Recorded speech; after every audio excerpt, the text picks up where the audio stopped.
Entonces, ya recordando un poco, vemos que acá nos interesa hacer el esofagograma con bario, ¿no? Donde nos va a mostrar una imagen del divertículo, vean acá, y el bario, después de pasar por el divertículo, pasa hacia el esófago, ¿no? Entonces, nos muestra claramente el divertículo este examen, ¿ya?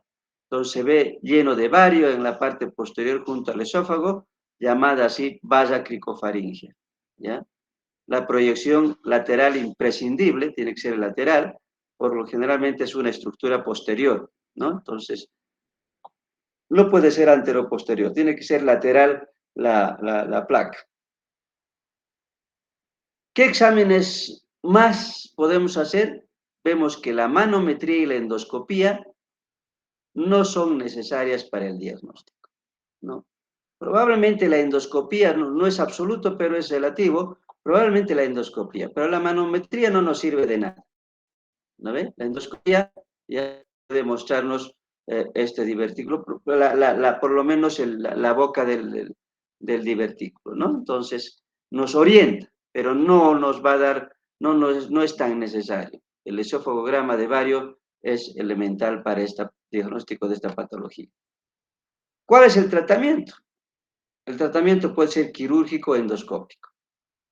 Hay dos tipos de separación quirúrgica abierta o convencional. Uno sería la diverticulectomía, vale decir, retirar todo el divertículo, ¿no? Vamos a ver cómo se hace. Y la fijación quirúrgica que se llama diverticulopexia, o sea, podemos retirarlo completamente el saco o podemos suturarlo al esófago, ¿ya? Eso es diverticulopexia, se denomina. En todo se realiza miotomía de los músculos tirofaringio y cricofaringio proximal y distal. Esto para ampliar, para darnos una mejor visión, ¿no ve? Entonces, esto es una cirugía convencional que se puede hacer.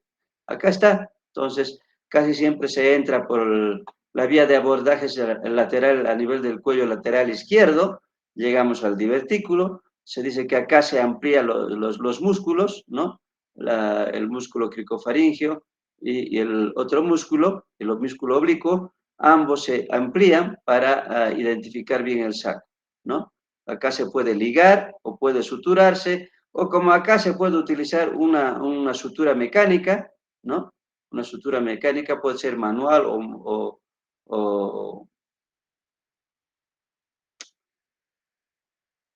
mecánica, ¿no? Sutura mecánica. Y vemos acá ya separado. Entonces, esa es la forma de realizar una diverticulectomía, ¿no? Entonces, eso es una cirugía convencional, ¿no? Seguimos con el tratamiento.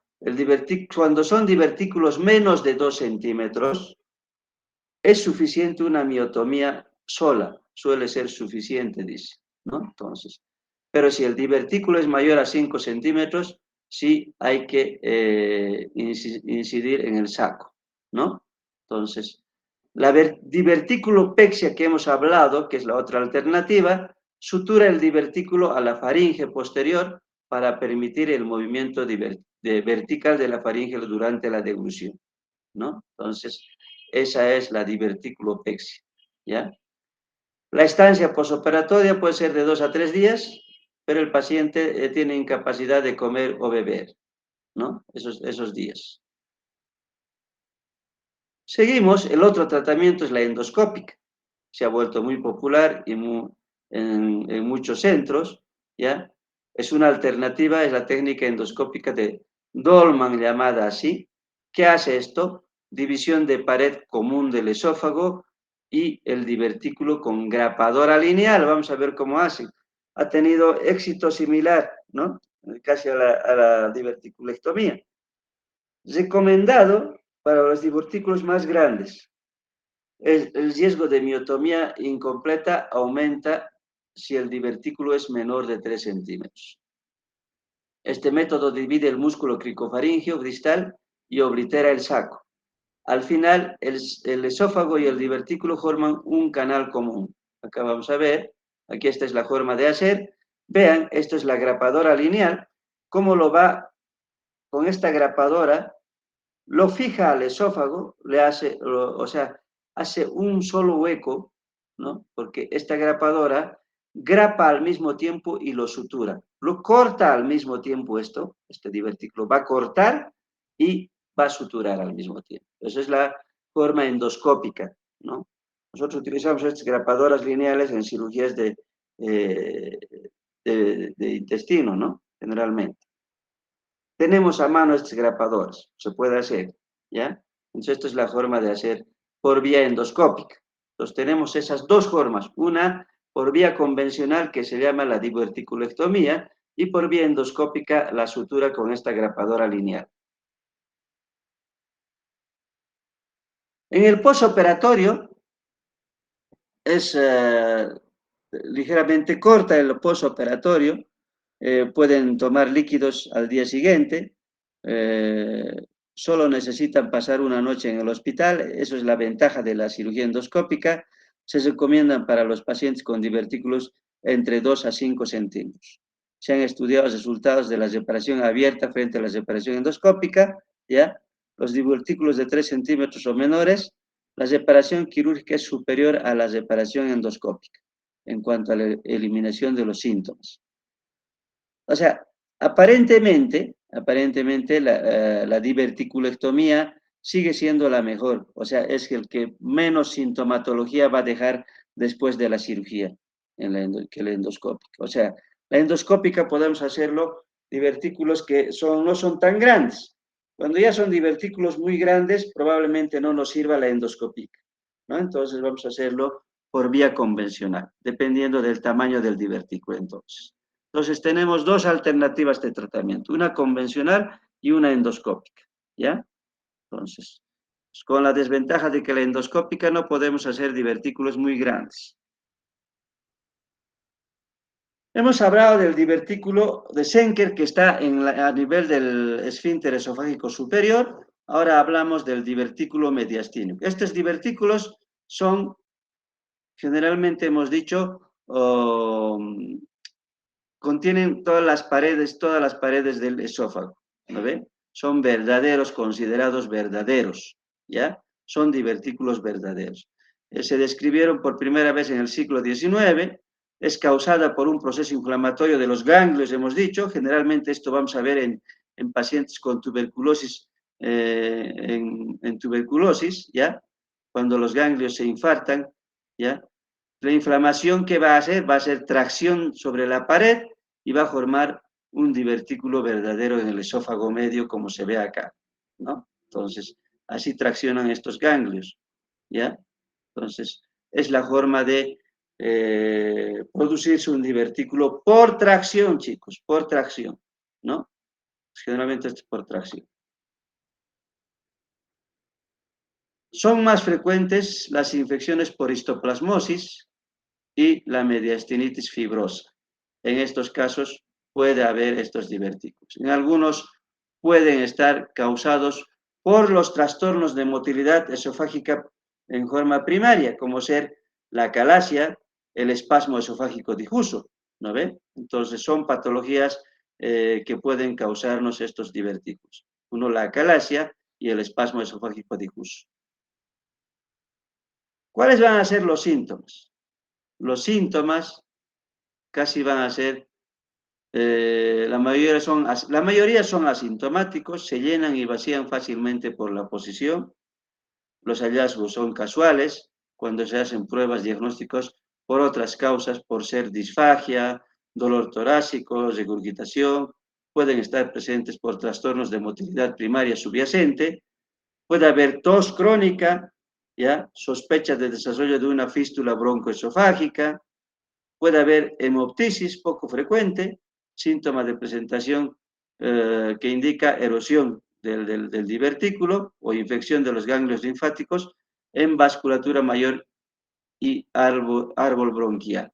Entonces, esos vienen a ser los síntomas. No son estos divertículos de la pared esofágica o mediastínicas no son tan sintomáticas como las otras, ¿no? Entonces, porque se llenan y pueden vaciarse fácilmente con la posición. El diagnóstico va a seguir siendo el esofagograma con bario, ¿no?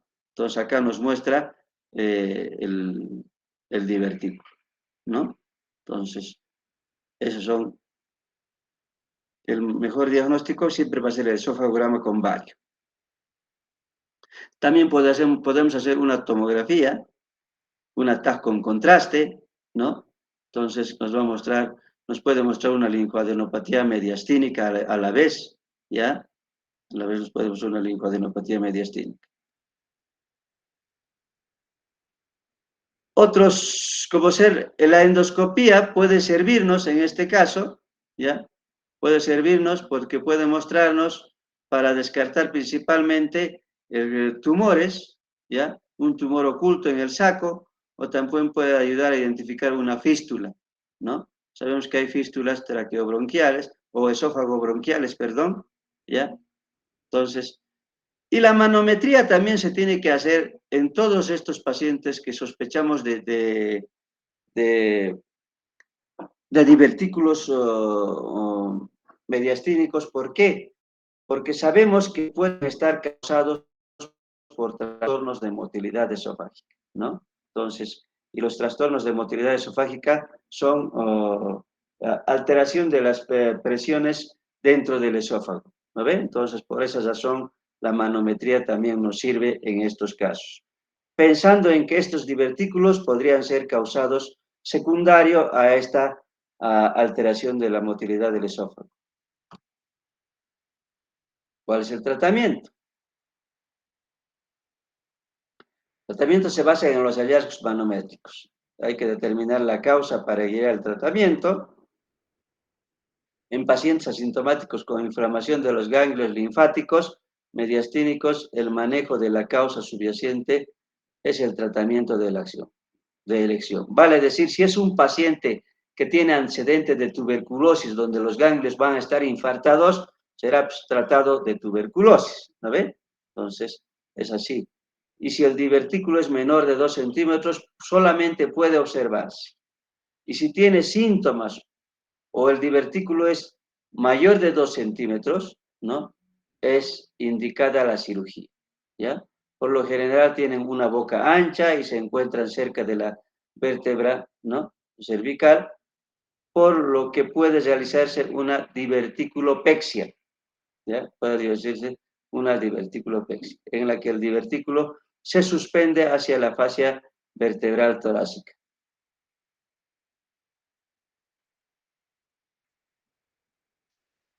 Perdón, la columna vertebral es esto, ¿no? Entonces, por lo general tienen una boca ancha y se encuentran cerca a la columna vertebral, ¿no ve? Por lo que puede realizarse una diverticulopexia, ¿ya? En pacientes con dolor torácico intenso o disfagia, una anomalía motora documentada también está indicada una esofagomiotomía larga, ¿ya? Entonces, podemos hacer una alternativa también, la esofagomiotomía larga, en estos pacientes que tienen dolor torácico. Cuando hablamos de divertículos epifrénicos, hemos hablado, en realidad estamos hablando, perdón, me voy a retroceder un poco.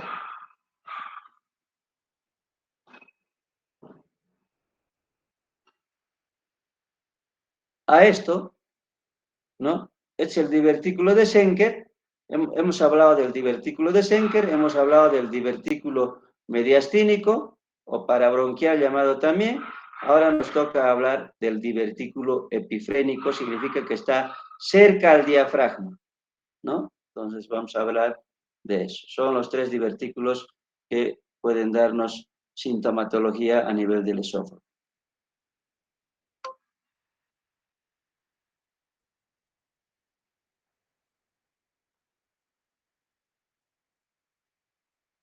Entonces, los divertículos epifrénicos son adyacentes al diafragma, generalmente están en el tercio distal del esófago, a 10 centímetros de la unión esófago-gástrica, ¿no? Entonces, suelen relacionarse con engrosamiento de la musculatura del esófago distal o aumento de la presión intraluminal. Son divertículos por pulsión falsos, o sea, vale decir que son por pulsión y son falsos, no están constituidos por las tres capas del esófago. A menudo se asocia a un espasmo esofágico difuso, acalasia, ¿no? O trastorno motor del esófago inferior. O sea, motilidad esofágica ineficaz, ¿no? Entonces, esos vendrían a ser la causa. Espasmo esofágico difuso, la acalasia y motilidad esofágica ineficaz, ¿ya? En los que no puede identificarse una anomalía de la motilidad, ¿ya? Se considera una causa congénita, síndrome de Ehlers-Danlos o traumática. O sea, quiere decir que hay pacientes en los que no hay alteración o una anomalía de la motilidad. Sabemos que el espasmo esofágico difuso en la acalasia y la motilidad esofágica ineficaz son por trastornos de la motilidad esofágica, ¿no ve? Pero en este caso, cuando no hay esta anomalía de la motilidad, entonces se considera una causa congénita, como ser el síndrome de Ehlers-Danlos, o puede ser traumática también, ¿no ve? Entonces, la causa del divertículo. Al igual que los divertículos medioesofágicos, los epifrénicos son más frecuentes en el lado derecho y tienden a tener una boca ancha igual. El divertículo de Schenker está situado en el lado izquierdo y estos dos están situados en el lado derecho más frecuentemente. ¿Cuáles son los síntomas? La mayoría son igual asintomáticos. Puede haber disfagia o dolor torácico que indica una alteración de la motilidad. Otros síntomas puede haber regurgitación, dolor epigástrico, anorexia, pérdida de peso, tos crónica, halitosis. Son indicativos de anomalía de la motilidad avanzada que produce un divertículo epifrénico. ¿Cómo hacemos el diagnóstico? Con esofagograma otra vez, ¿no ve? Podemos hacer también una manometría para ver si hay alguna alteración de trastorno motor esofágico, ¿no? Entonces, podría ayudarnos. ¿Qué vamos a ver acá? Vamos a ver el tamaño, la posición y la proximidad del divertículo en el diafragma, ¿no? Acá está, epifrénico. Y acá está un mediastínico, ¿no? Entonces, pueden delimitarse claramente. Hemos dicho que podemos hacer una manometría, ¿sí? ¿No?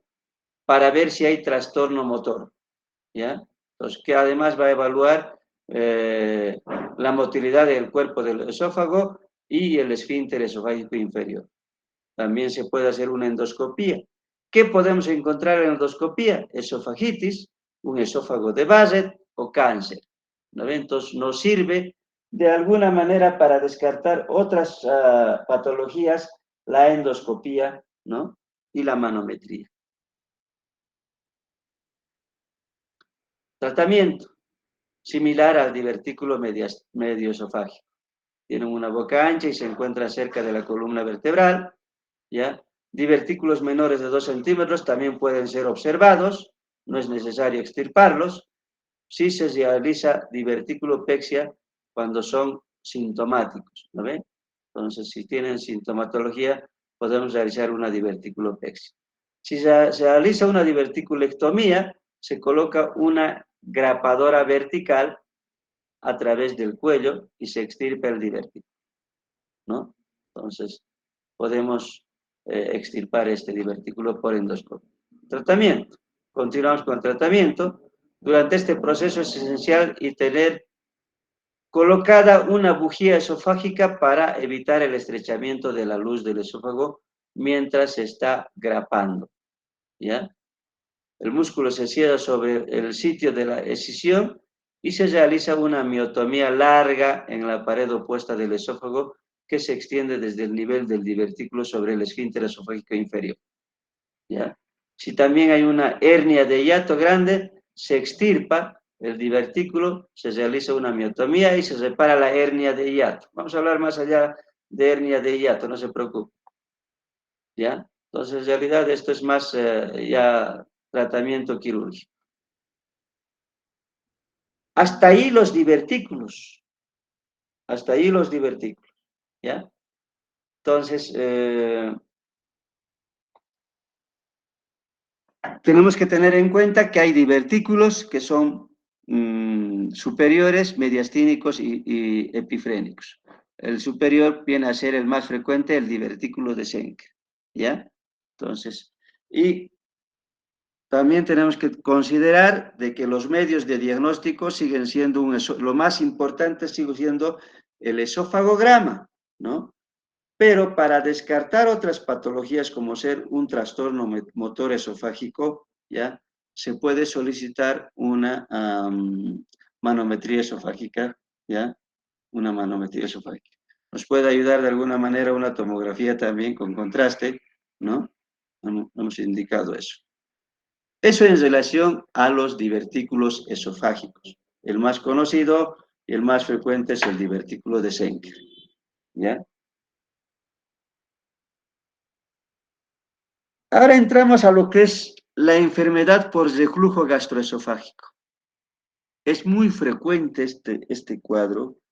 Gran cantidad de pacientes eh, acuden a consulta médica por esta sintomatología. En realidad es un síntoma lo que presenta el paciente, ¿no? Viene con un antecedente de que ya ha tomado muchos por mucho tiempo inhibidores de bombas de protones como ser omeprazol, pantoprazol, ¿no? Esomeprazol, cualquiera de los inhibidores de bomba de protones, ¿ya?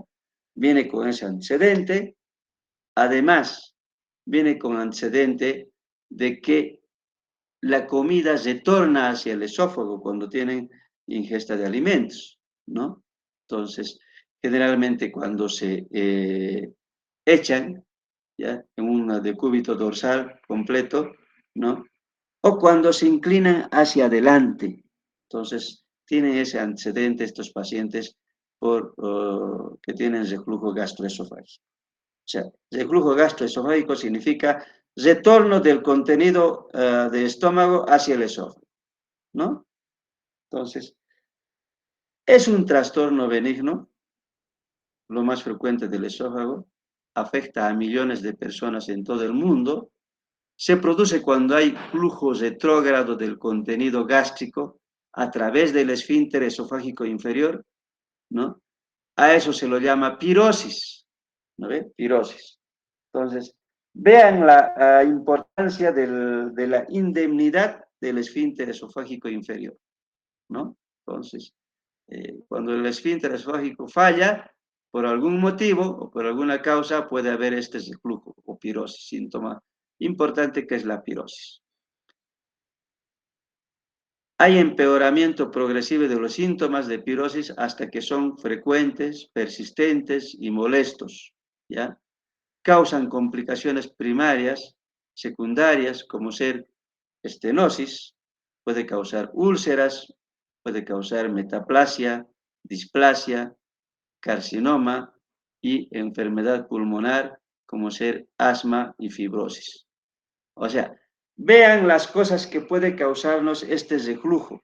Generalmente estos pacientes por el reflujo pueden hacer o metaplasia inicialmente. En la endoscopía, cualquier paciente que hace que cuando solicitan una endoscopía, a veces en muchos de nosotros reporta metaplasia. ¿Qué significa metaplasia? Significa que hay un cambio de epitelio a ese nivel por el reflujo, o sea, toma el epitelio del estómago en la parte del esófago. A eso se llama metaplasia, que es, el siguiente paso sería la displasia, ¿no? Un tumor maligno. Obviamente carcinoma, ¿ya? Entonces, por esa razón, se tiene que resolver o tiene su importancia esta patología, reflujo gastroesofágico. El tratamiento ha evolucionado en las últimas décadas debido al aumento de la eficacia de los fármacos antisecretores, ¿ya? Como hemos dicho, hay un sinfín de fármacos antisecretores y perfeccionamiento de las técnicas quirúrgicas, ¿ya? Entonces, en muchos casos los síntomas pueden controlarse solo con fármacos y modificando el estilo de vida, ¿no? Entonces, ¿Qué significa esto? Que es suficiente con un tratamiento médico y el paciente pues cuidará su estilo de vida. Probablemente no va a evitar cigarrillos, va a evitar alcohol, va a evitar gaseosas, ¿no? Que son factores predisponentes también, ¿ya? Pero algunas pueden experimentar resistencia o complicaciones y estos, ¿no?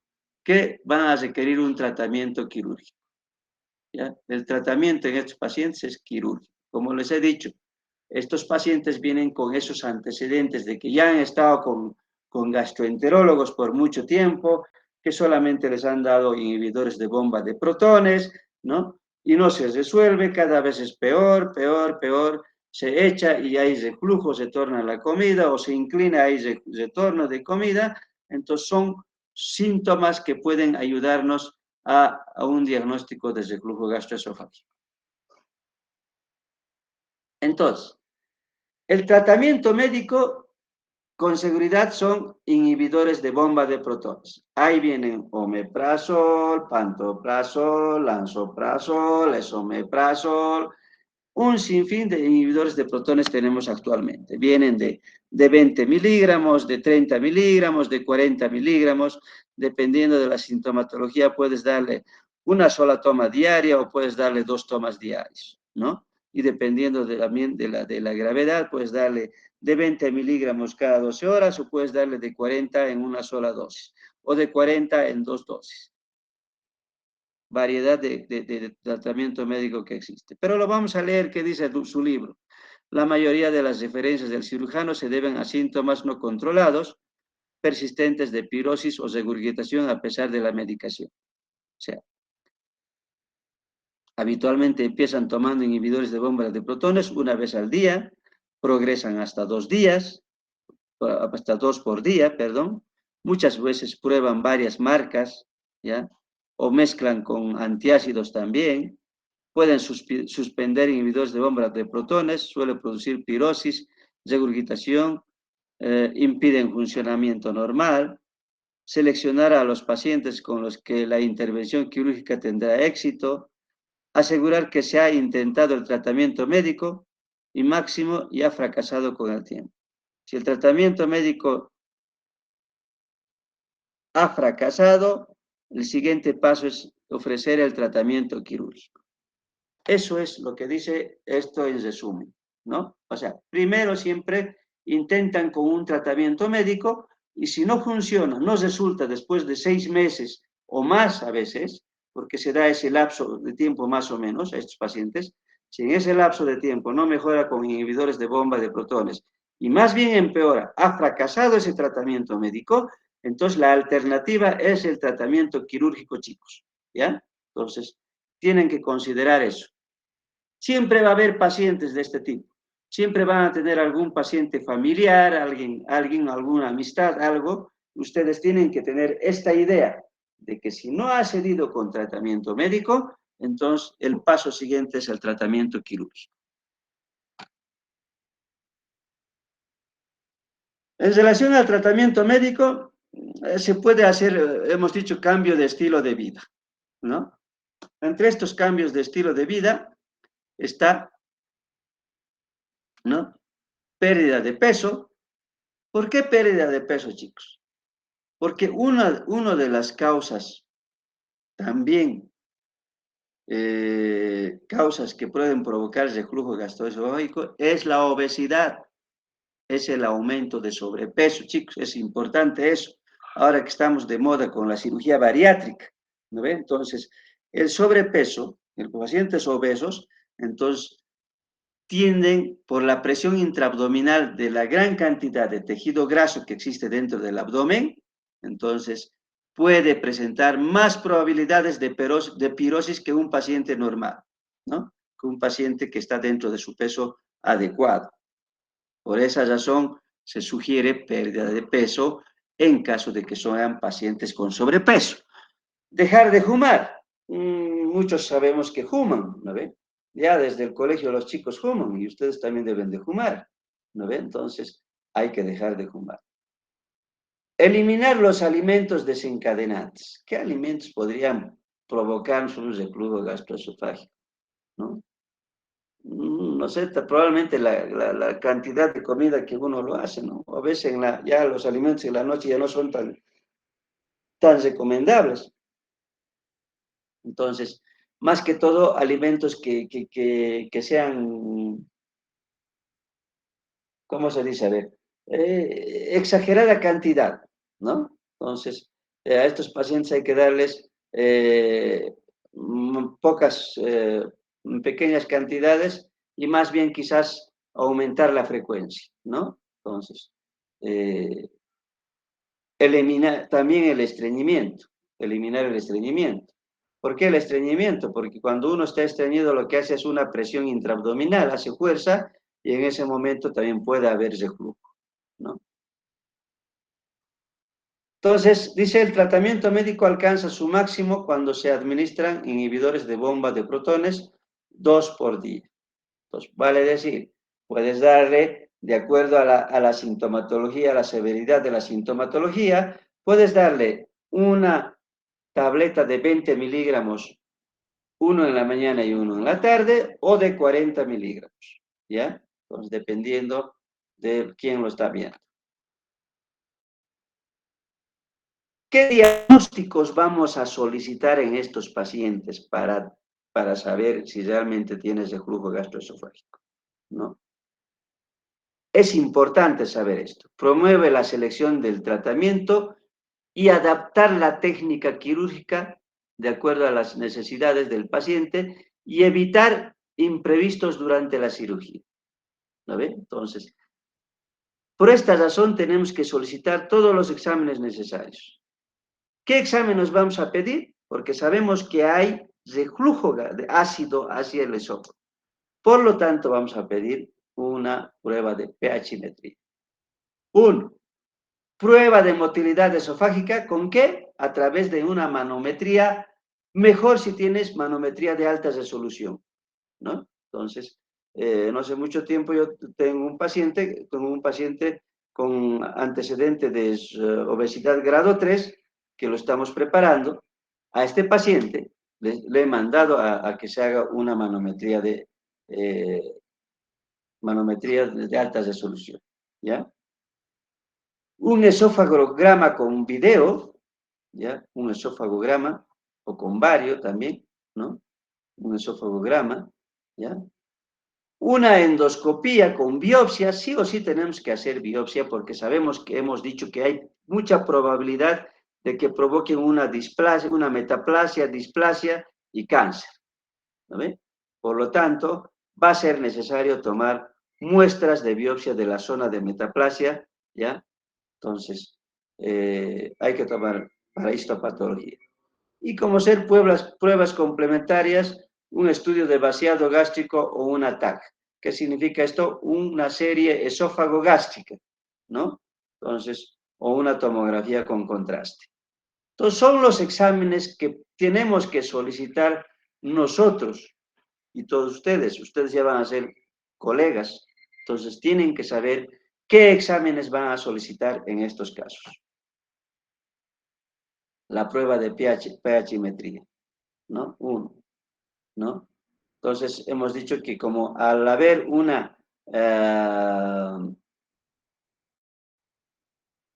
el estómago produce jugo gástrico, ¿no ven?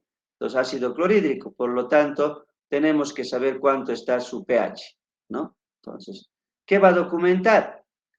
Va a documentar la exposición del esófago inferior al reflujo gástrico. Uno, ¿no ve? Va a relacionar los síntomas con esta exposición, porque generalmente se quejan de un dolor medio urente, ¿no ve? Urente, ¿ya? Por el reflujo. El ácido provoca esa sintomatología, ¿ya? Generalmente, ¿cómo vamos a hacerlo? Se coloca una sonda desechable en esófago distal, ¿no? Por endoscopía, y una grabadora recoja los datos durante 24 a 48 horas. Es la forma de hacer una pHimetría, ¿no? Fundamental documentar la exposición del reflujo normal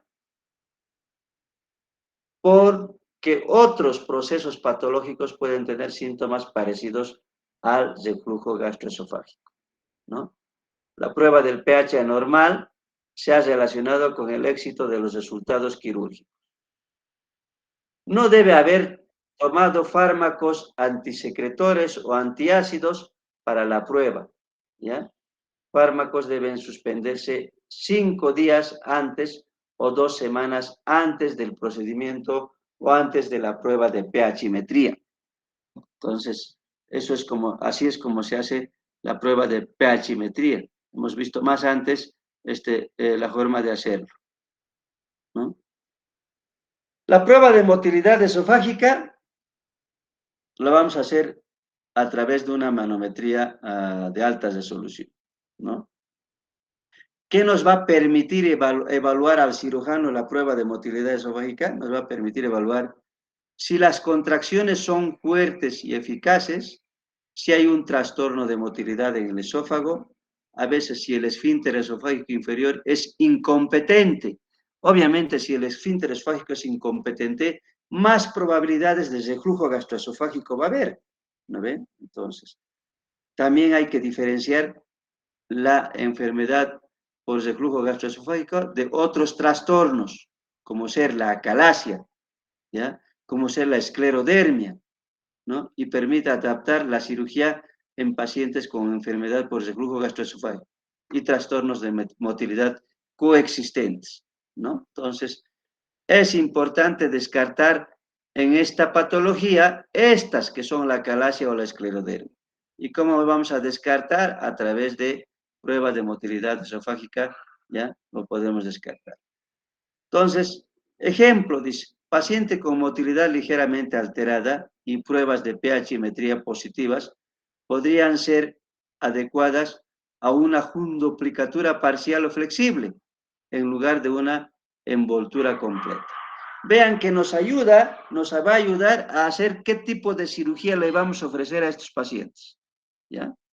Entonces, es lo que hacemos. Entonces, con frecuencia, pacientes con enfermedad por reflujo gastroesofágico de larga data, que tienen alteración de la motilidad esofágica, y asesorarles sobre la disfagia posoperatoria después de la fundoplicatura, ¿no? O sea, ¿qué quiere decir esto? Si el paciente tiene alteración, trastornos de motilidad esofágica, y además tiene una enfermedad por reflujo gastroesofágico, hay reflujo gastroesofágica, cuando les ofrecemos una cirugía de fundoplicatura de Nissen, tenemos que avisarle al paciente que probablemente va a seguir teniendo ese síntoma que es la disfagia. La disfagia se presenta en trastornos de motilidad esofágica, ¿no ve? A pesar de la cirugía, hay que advertirles que probablemente sigan teniendo.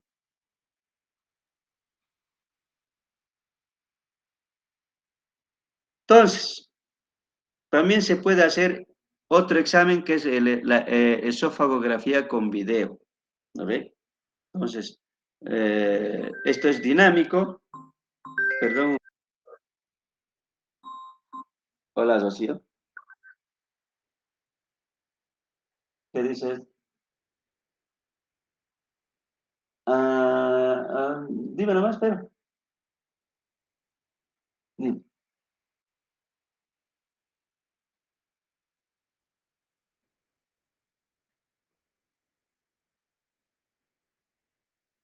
Christian Bernard. Instituto Christian Bernard.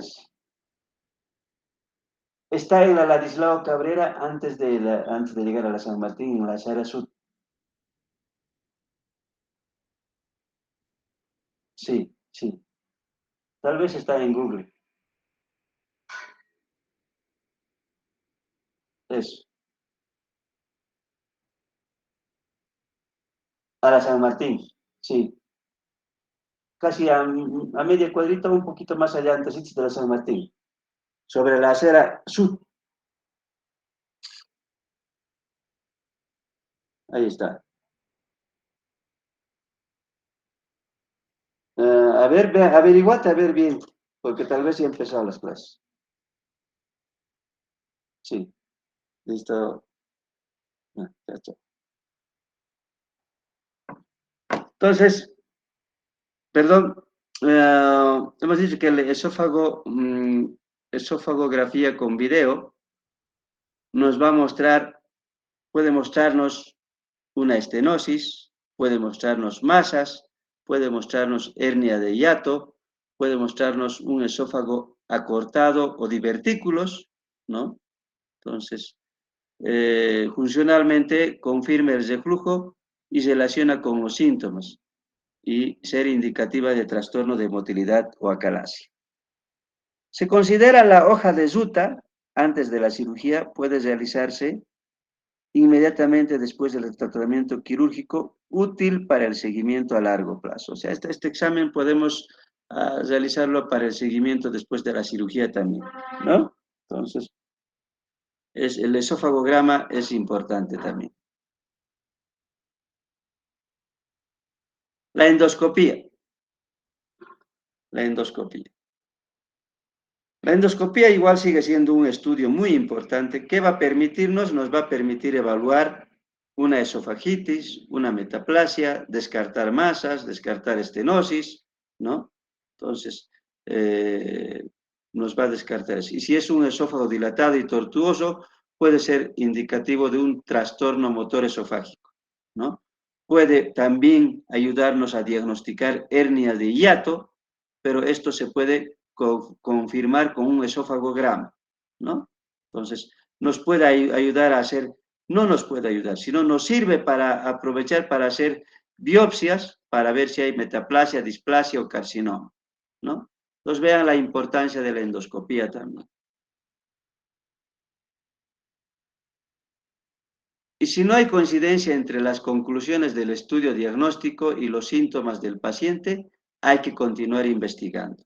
¿Qué cosas podría haber? ¿No? Si el diagnóstico es incorrecto y el tratamiento quirúrgico puede causar nuevos síntomas, peor, o sea, empeorar el tratamiento quirúrgico, hay que hacer otros exámenes como ser un ataque de tórax o abdominal con contraste, ¿no? Un seguimiento del intestino delgado, un estudio del vaciado gástrico, una colonoscopia. O sea, si no estamos seguros de que haya un reflujo gastroesofágico, obviamente hay que optar por hacer otros estudios que nos ayuden a llegar a un diagnóstico, ¿no? Por último viene el tratamiento quirúrgico. Entonces, chicos, en estos pacientes que tienen reflujo gastroesofágico, podemos inicialmente hacer un tratamiento médico. Y si no da resultado después de 6 meses de tratamiento médico o más tiempo, entonces se tiene que recurrir al tratamiento quirúrgico. Pero previo a hacer el tratamiento quirúrgico, hay que hacer diagnóstico muy bien, un diagnóstico definitivo. ¿Cómo lo vamos a hacer? Hemos dicho, nosotros generalmente en la práctica diaria solicitamos primero la endoscopía, ¿ya? Después un esofagograma con bario, ¿no? Tenemos que solicitar una manometría de alta resolución, ¿ya? Una manometría de alta resolución, una pHmetría, ¿no? Una pHmetría. Entonces, esa es la forma de hacer un diagnóstico del reflujo gastroesofágico. Enfermedad por reflujo gastroesofágico, ¿no? Entonces, es frecuente este cuadro, es frecuente. Y el tratamiento quirúrgico, pues, a lo largo de los años se han desarrollado varias cirugías antes de reflujo. Ha habido varios tipos de cirugías. Entonces, vamos a ver qué alternativas de cirugías hay. Se describen conceptos básicos de fundoplicatura transabdominal que se realiza con más frecuencia y algunas variaciones, ¿no? Entonces, vamos a ver el tratamiento quirúrgico es independientemente de la técnica elegida, ¿ya? Los principios básicos de la cirugía antirreflujo se mantienen constantes. ¿Cuáles son las razones de hacer una cirugía o tratamiento quirúrgico? Preservar los planos tisulares y los revestimientos naturales. 2, identificar y preservar los dos nervios vagos, porque si seccionas o lesionas estos vagos, vamos a tener serios problemas, ¿no? Identificar bien la unión esófago-gástrica, verdadera para colocar la aplicatura, tener una longitud suficiente de esófago intraabdominal y restablecer el ángulo de His, ¿no? Entonces, estas consideraciones tenemos que tener durante la cirugía, ¿no? Durante la cirugía que uno va a realizar. Entonces, aquí hablamos, la primera cirugía descrita en la década de los 50 se ha convertido ahorita en el estándar de cirugía antirreflujo. ¿Cuál es esta? La fundoplicatura de Nissen. Pues no se olviden de esto, chicos. En enfermedades por reflujo gastroesofágico, el tratamiento quirúrgico es la fundoplicatura de Nissen, ¿no? Entonces, en eso consiste el tratamiento quirúrgico. Es una técnica antirreflujo. Bueno, acá no vamos a hablar ya de la técnica, que aquí habla de cómo se hace, qué hay que hacer, movilizar el fondo gástrico, ¿no? Nos vamos a dar cuenta más pero sin embargo, si están grabando, les muestro, esta es la forma de realizar una fundoplicatura de Nissen, ¿no? ¿En qué consiste esto? Se hace, en realidad se hace un nuevo esfínter esofágico, ¿no? Envolviendo el fondo del estómago alrededor del esófago por laparoscopía o laparotomía. Actualmente ya no se hace por laparotomía, hacemos por laparoscopía, que es la de elección.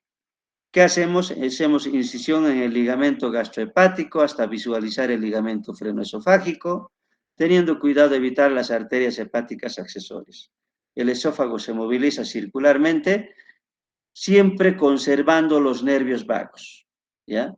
Entonces, tener mucho cuidado con los nervios vagos, ¿no? Y descubriendo a lo largo de los pilares. Se sujetan los vasos gástricos, ¿no? Cortos, se moviliza el ligamento gastroesplénico y disección a lo largo del pilar izquierdo, teniendo cuidado de mantenerse lejos del hilio esplénico. O sea, para evitar lesionar los vasos esplénicos, porque una vez que lesionan los vasos esplénicos, sangra, y puedes llegar a una esplenectomía. Eso es lo que hay que tener cuidado. Hay que hacer disección de las hernias de hiato si es que hay, para conseguir la longitud del esófago suficiente en la parte inferior, movilizar la grasa de la parte anterior del estómago o esófago para visualizar la unión esófago-gástrica, ¿ya? Y poder excluir ambos nervios vagos de la aplicatura.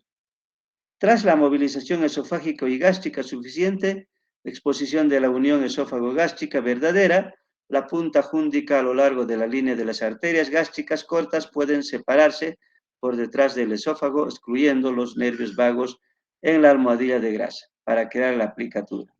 Una maniobra de lustrado asegura la movilidad adecuada y la ausencia de tensión. Entonces, esto es más la parte quirúrgica. Se coloca generalmente una bujía de 50 a 54 frames en el esófago, porque alrededor de esa vamos a hacer la envoltura, ¿ya?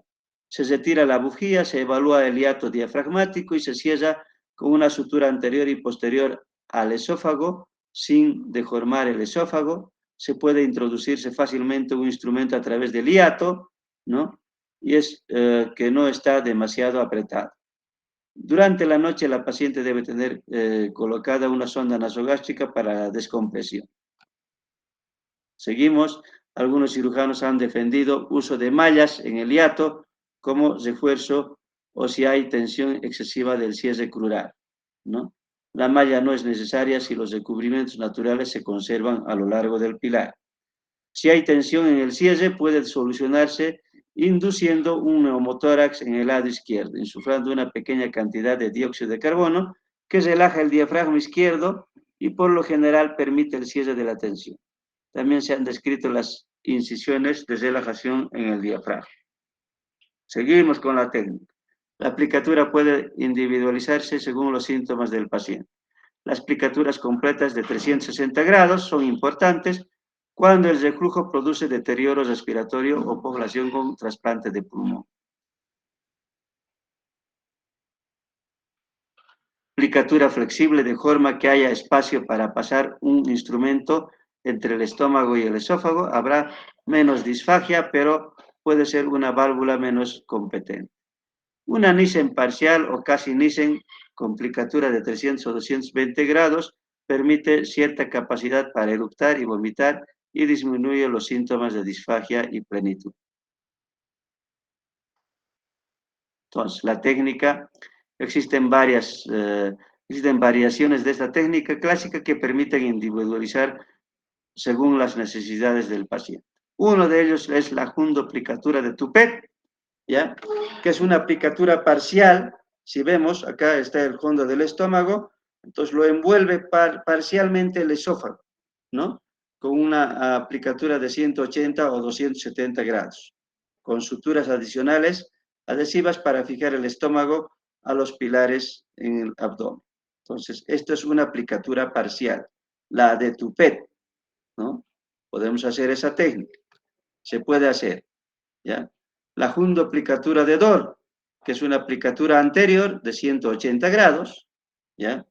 Fíjense, fijan bien, entonces esto lo va a fijar al estómago, al esófago, perdón, el fondo lo fija al esófago a través de unos 3, 4 puntos, ¿ya? Es la... Y hay otro, la técnica de dispositivo de Lynch, ¿ya? ¿Qué va a hacer esto? Es un anillo que coloca alrededor del esófago. Es un anillo que va a evitar entonces el reflujo gastroesofágico, ¿no? Anillo de cuentas magnéticas de titanio se coloca alrededor del esófago para reforzar el esfínter esofágico inferior. Pacientes con hernia de hiato mínimo o sin ella, ¿no? Resultados a largo plazo no existe, pero a corto plazo es prometedora. O sea, no hay un estudio que diga esto es mejor, ¿no? Entonces, eso es lo que se hace.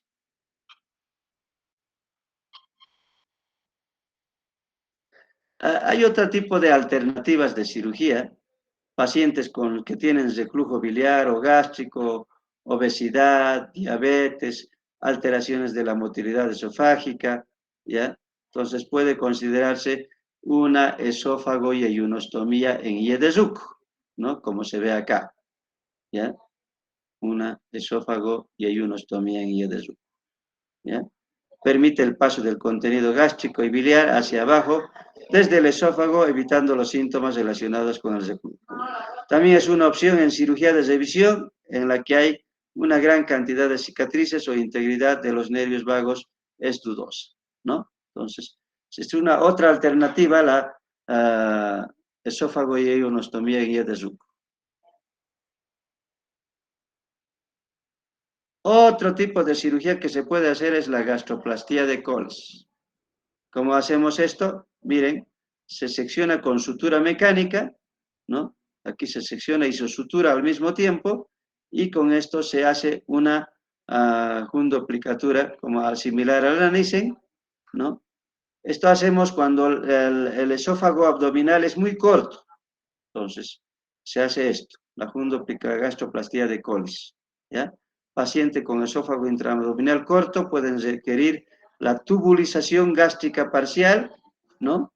Y va a implicar una grapadora, necesitamos de una grapadora lineal, pues cortamos y esto nos sirve como prolongar el esófago intraabdominal, ¿no?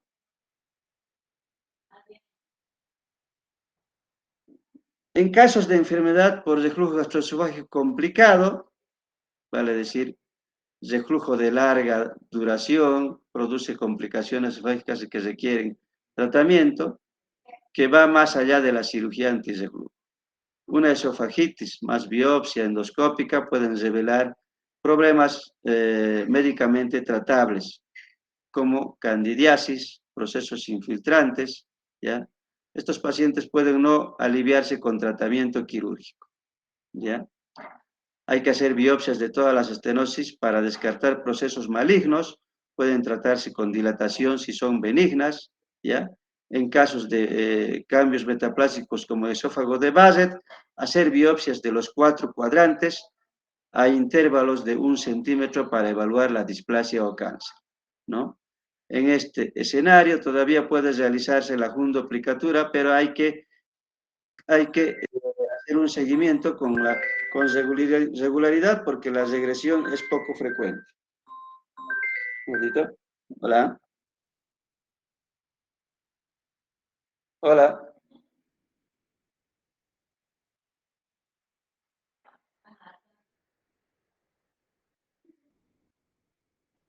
Allá pon, es decir, si tienes todavía. No, ya nomás pon. Sí, no, no, está bien. Está bien. Cada 8 incluso se pone sí. Sí, pero como necesitamos una dosis, nomás no necesito más. Eso nomás pongo. Sí, sí, sí. Ah, qué bien, qué bien. ¿No hay mucho dolor? Ya, está bien entonces. Ya, está bien entonces. Yo mañana paso. Ya, perfecto.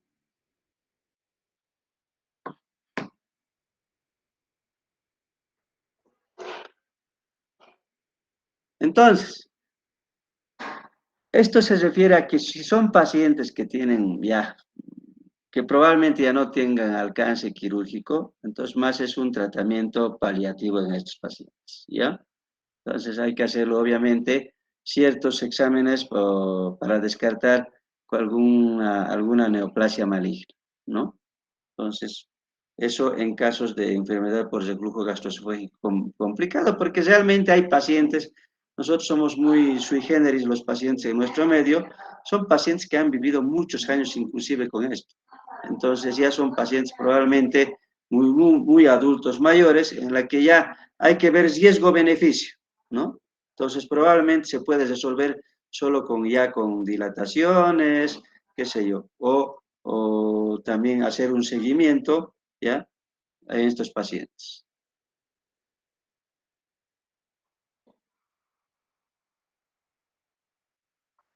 Bueno, el siguiente tema son las hernias. Quedamos aquí entonces, es ya es su hora que les corresponde. Mañana continuamos con lo que son las hernias. Solo que quería pedirles, no sé si es factible, yo mañana estoy de turno en el Hospital Bieman de 8 a 8 de la noche, si podemos empezar a las 8:30, ¿es factible? Hola chicos, Sí, ¿o doctor. tienen otra Sí, clase? doctor. Hola, ¿qué dicen? Sí, Está doctor. bien, doctor. Doctor. ¿Está bien 8:30? Por favor. 8:30, doc, está bien. Ya, 8:30, entonces vamos a continuar con el tema. Un ratito de presentar. No se olviden de enviarme el Meet, chicos, su representante, por favor. Entonces, mañana, 8:30. Sí, Si es que se retrasara un poquito, me tienen nomás un poquito de paciencia, porque yo a veces tardo un poquito en llegar. ¿Ya? está bien, doctor. 8:30 de la noche, ¿verdad? Sí, 8:30. Perfecto, Y doctor, si es está bien. que, ¿ya? Yo llego y Sí, entro después, inmediatamente. Está bien, doctor. Listo, gracias chicos, que les vaya bien. Yes, doctor. Traten de leer siempre, traten de leerlo esto, porque si no lo leen inmediatamente no van a tener... bueno, yo lo que trato de hacer es que lo comprendan en realidad, porque ya prácticamente van a ser médicos ustedes, ¿no? ¿Qué es lo que les sirve? ¿Ya? Sí, doctor, gracias. Listo chicos, nos vemos mañana.